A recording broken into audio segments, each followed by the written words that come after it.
इस वीडियो में दौलत की फाइल नंबर 7 के बारे में बात करते हैं।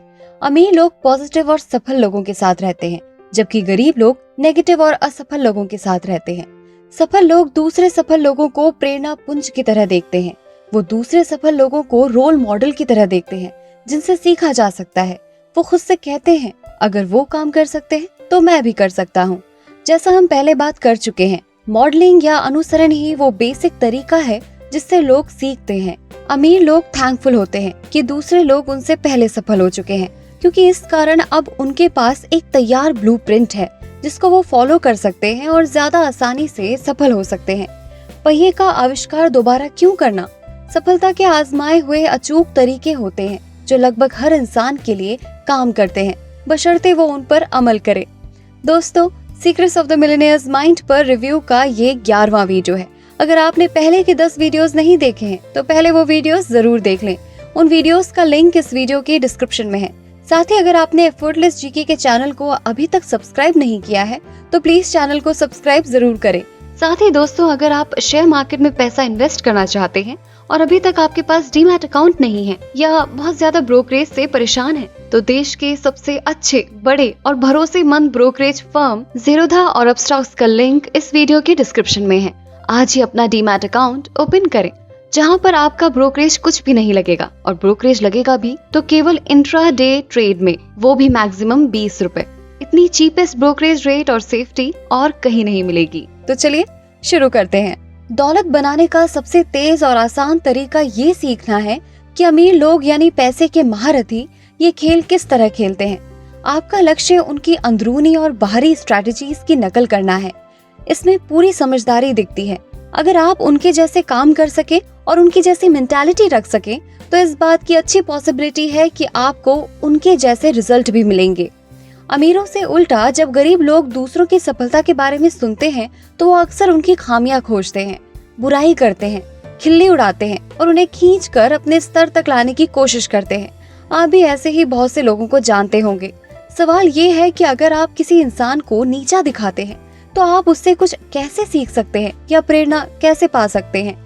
जब भी आपका इंट्रोडक्शन किसी बहुत अमीर इंसान से कराया जाए तो आप उसके साथ ज्यादा से ज्यादा टाइम बिताने का तरीका खोजें, उनसे बात करें और ये जानना चाहें कि वो कैसा सोचते हैं। उनसे कॉन्टैक्ट्स का आदान प्रदान करें और अगर कुछ अन्य समानताएं हो तो उनके साथ पर्सनल दोस्ती करने की भी कोशिश करें। वैसे अगर आप सोचते हैं कि अमीर लोगों के साथ दोस्ती करके आप कुछ गलत कर रहे हैं तो शायद आपके हिसाब से आपको कड़वे दोस्त चुनने चाहिए।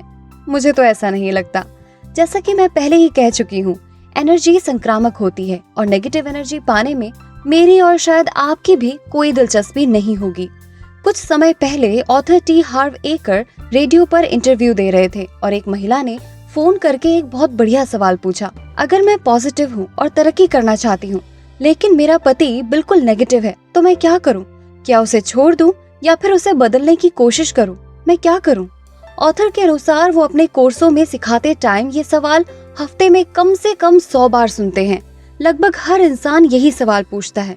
अगर मेरे सबसे करीबी लोग ही व्यक्तिगत विकास नहीं कर रहे हो और यहाँ तक कि इसके लिए मुझे नीचा दिखा रहे हो तो क्या किया जाए? यहाँ पर वही जवाब दिया जा रहा है जो ऑथर ने फोन करने वाली महिला को दिया था और जो वो अपने कोर्सों में लोगों को देते हैं। पहली बात, नेगेटिव लोगों को बदलने की कोशिश करने की जहमत ना उठाएं। उनकी दिशा बदलकर उन्हें सही दिशा में लाने की कोशिश ना करें। यह आपका काम नहीं है। आपका काम तो सीखी हुई बातों पर अमल करके खुद को और अपनी जिंदगी को बेहतर बनाना है। रोल मॉडल बने, सफल बने, सुखी बने, फिर शायद वो रोशनी देख लेंगे और आप जैसा बनना चाहेंगे। एक बार फिर एनर्जी संक्रामक होती है। अंधेरा प्रकाश में गायब हो जाता है। जब आसपास प्रकाश हो तो लोगों को दरअसल अंधेरे में रहने में बहुत मुश्किल आती है। आपका काम तो यही है कि यथासंभव अपने सर्वश्रेष्ठ स्वरूप में रहें। अगर वो आपसे इसका सीक्रेट पूछने का विकल्प चुनते हैं तो उन्हें बता दें। दूसरी बात, एक और सिद्धांत याद रखें, हर चीज किसी कारण से होती है और वो कारण मेरी मदद के लिए है। हाँ, नेगेटिव लोगों और परिस्थितियों के बीच पॉजिटिव और कॉन्शियस रहना ज्यादा मुश्किल होता है, लेकिन यही तो आपका इम्तिहान है। जिस तरह फौलाद आग में तपकर कठोर बनता है, उसी तरह अगर आप आसपास मौजूद शंकालु और आलोचनात्मक लोगों के बीच भी अपने लाइफ वैल्यूज के प्रति सच्चे रह सके तो आप ज्यादा तेजी और शक्ति से विकास करेंगे। ये भी याद रखें कि किसी चीज का कोई अर्थ नहीं होता है सिवाय उस अर्थ के जो हम उसे देते हैं। याद करें, इस बुक के पिछले वीडियो में हमने इस बारे में बात की थी कि आमतौर पर हम किस तरह अपने एक या दोनों पेरेंट्स के अनुरूप या विपरीत होते हैं, जो इस बात पर डिपेंड करता है कि हमने किस तरह उनके कार्यों को देखा है। मैं चाहती हूँ कि आज से आप नेगेटिव लोगों को देखकर ये याद कर लें कि आपको कैसा नहीं बनना है। वो जितने ज्यादा नेगेटिव होंगे, आपको उतना ही ज्यादा याद आएगा कि उनकी तरह बनना कितना बुरा है। मैं आपको ये सुझाव नहीं दे रही हूँ कि आप उन्हें ये बात बता दें, बस मन में सोच लें। उनके वर्तमान स्वरूप की बुराई ना करें, क्योंकि अगर आप उनकी कमी निकालते हैं, बुराई करते हैं और उन्हें उनकी औकात या उनके कामों की मूर्खता बता देते हैं, तो आप उनसे बेहतर नहीं हैं। बुरे से बुरा ये है कि अगर आप उनकी नेगेटिव एनर्जी को बिल्कुल भी सहन नहीं कर पाते हो, अगर ये आपको एक बिंदु तक नीचे ले आए कि आप विकास ही नहीं कर सकते हो, तो आपको इस बारे में कुछ साहसिक डिसीजन लेने होंगे कि आप कौन हैं और आप अपनी बाकी की जिंदगी कैसे जीना चाहते हैं। मैं आपको जल्दबाजी में कोई डिसीजन लेने का सुझाव नहीं दे रही हूँ, लेकिन मैं तो ऐसे इंसान के साथ कभी नहीं रहना चाहूंगी जो नेगेटिव हो और पर्सनल, स्पिरिचुअल और फाइनेंशियल लेवल पर सीखने या विकास करने की मेरी इच्छा को दबाए। मैं खुद के साथ ऐसा इसलिए नहीं करूंगी क्योंकि मैं अपना और अपने जीवन का सम्मान करती हूँ और मैं ज्यादा से ज्यादा सुखी और सफल बनने की हकदार हूँ। मैं इसे इस तरह देखती हूँ कि दुनिया में 6.3 बिलियन लोग रहते हैं और मैं नेगेटिव इंसानों के बोझ को क्यों सहन करूँ। एक बार फिर कहूंगी, एनर्जी संक्रामक होती है। या तो आप लोगों को प्रेरित करते हैं या फिर आप उन्हें संक्रमित करते हैं। मैं आपसे एक सवाल पूछना चाहती हूँ, अगर आपको पता हो कि किसी इंसान को स्वाइन फ्लू है तो क्या आप उसे गले लगाएंगे? ज्यादातर लोग कहेंगे बिल्कुल नहीं, मैं नहीं चाहता कि मुझे भी स्वाइन फ्लू हो जाए। लेकिन मैं नेगेटिव चिंतन को मानसिक स्वाइन फ्लू जैसा ही मानती हूँ। बुखार के बजाय इसमें शिकायतें होती हैं, जुकाम के बजाय बुराई होती है, दर्द के बजाय कुंठा होती है।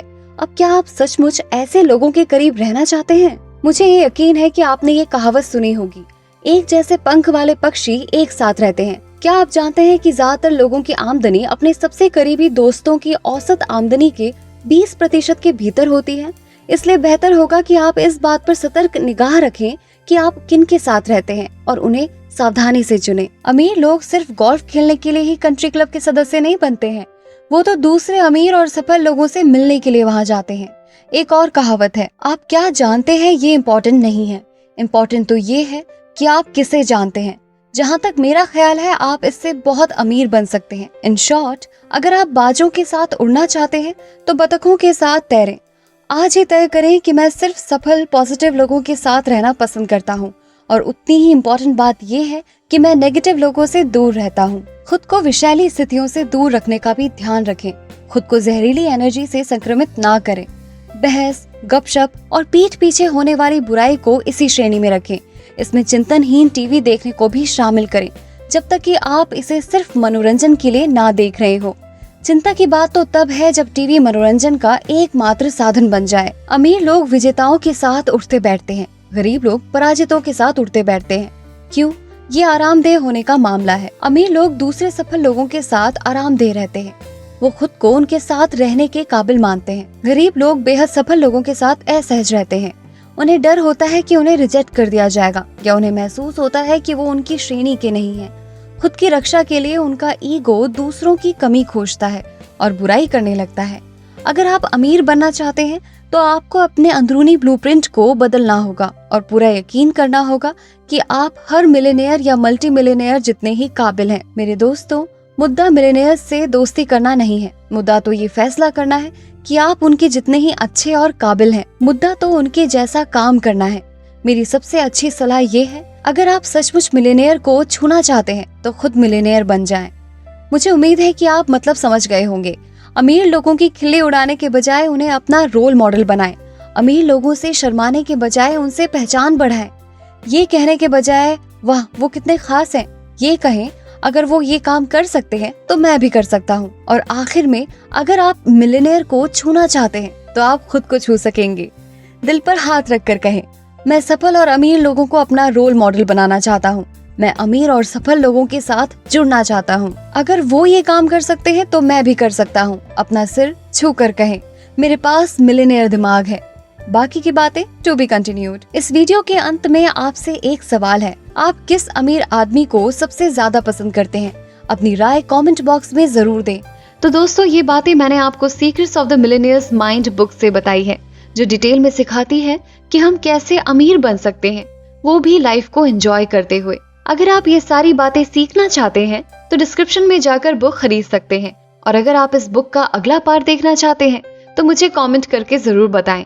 दोस्तों, वीडियो पसंद आया तो लाइक का बटन जरूर दबा दें और हमसे जुड़ने के लिए एफर्टलेस जीके को इंस्टाग्राम पर जरूर फॉलो करें और ऐसे ही काम की बातों के लिए चैनल को सब्सक्राइब करें। साथ ही साथ डिस्क्रिप्शन में दिए लिंक से ज़ीरोधा या अपस्टॉक से अपना डीमैट अकाउंट ओपन करना ना भूलें।